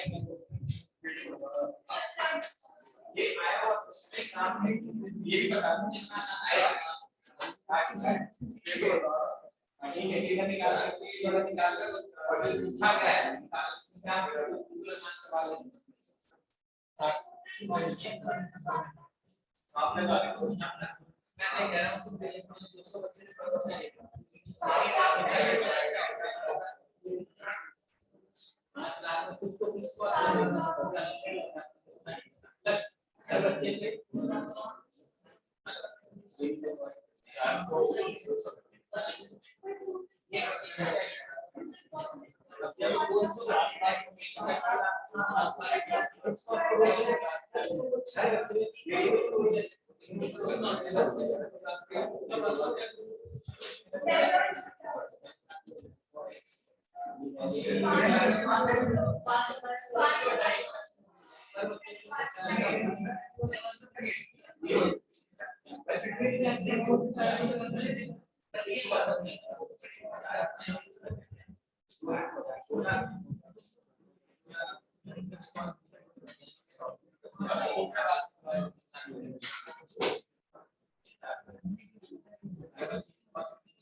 Okay, now let me just explain to you this question and then we can okay, see this question is very simple. पहली बात तो ये थी, जो मेरा टोटल कॉस्ट है, अब आप इसका एक्सपेंस वो देखिए, जो टोटल कॉस्ट है वो किस चीज पे डिपेंडेंट है? Fixed cost plus variable cost, यही बात है। अब टोटल कॉस्ट मुझे पता है कि 200 बच्चों पे पर बच्चा है 2500 रुपए, तो जो टोटल कॉस्ट है वो 200 इंटू 2500 है। This include some fixed cost which I don't know, जिसको अपन K1 बोल रहे हैं यहाँ पे, प्लस हर बच्चे की वेरिएबल कॉस्ट भी मुझे पता नहीं है, जिसको हम यहाँ पे K2 बोल रहे हैं। लेकिन कितने बच्चे हैं? 200 बच्चे, तो हर बच्चे पे मान लेते हैं मेरी वेरिएबल कॉस्ट है VC, हर बच्चे का खर्चा VC, फिक्स कॉस्ट FC। ये इक्वेशन समझ में आती है? तो ये इक्वेशन मेरी बनेगी 5 lakh is equal to fixed cost plus 200 बच्चों की वेरिएबल कॉस्ट VC। एक बच्चे की कॉस्ट मैंने VC मानी है, तो 200 बच्चों की 200। अब दूसरा केस था, अगर 300 बच्चे हैं तो 300 इंटू 2000 यानी 6 लाख रुपए लग रहे हैं टोटल खर्चा। इसमें क्या क्या लग रहा है? मेरा फिक्स कॉस्ट तो लगनी है, चाहे एक बच्चा हो 2 बच्चा हो, लगनी है। चूंकि बच्चा वेरिएबल है, 300 बच्चा है तो 300 का खर्चा लगेगा। जैसे मैंने कहा, अगर आप ज्यादा बच्चे हो तो मुझे ज्यादा टैक्स पे करना है, ज्यादा हेड ऑफिस को पे करना है, तो 300 है तो 300 पे करना। अब 2 इक्वेशन 2 वेरिएबल सॉल्व कर सकते हैं। अगर इसको माइनस करेंगे तो माइनस हो जाएगा, यानी -1 lakh is equal to -100 variable cost. ये कट जाएगा तो वेरिएबल कॉस्ट कितनी आ गई? 1000। यानी हर बच्चे पे मेरा जो खर्चा है वो कितना है? 1000 रुपए। अब 1000 रुपए को मैं यहां सब्स्टिट्यूट कर दूं, चाहे इस इक्वेशन में चाहे इस इक्वेशन में, 2 वेरिएबल 2 इक्वेशन, तो हमें पता है 5 lakh is equal to fixed cost plus 200 into 1000। 200 into 1000 कितना होता है? 2 लाख। तो फिक्स्ड कॉस्ट कितनी हो गई? 3 लाख। इसका मतलब यह है कि चाहे कोई आए ना आए, 3 लाख रुपए तो खर्चा आएगा ही आएगा।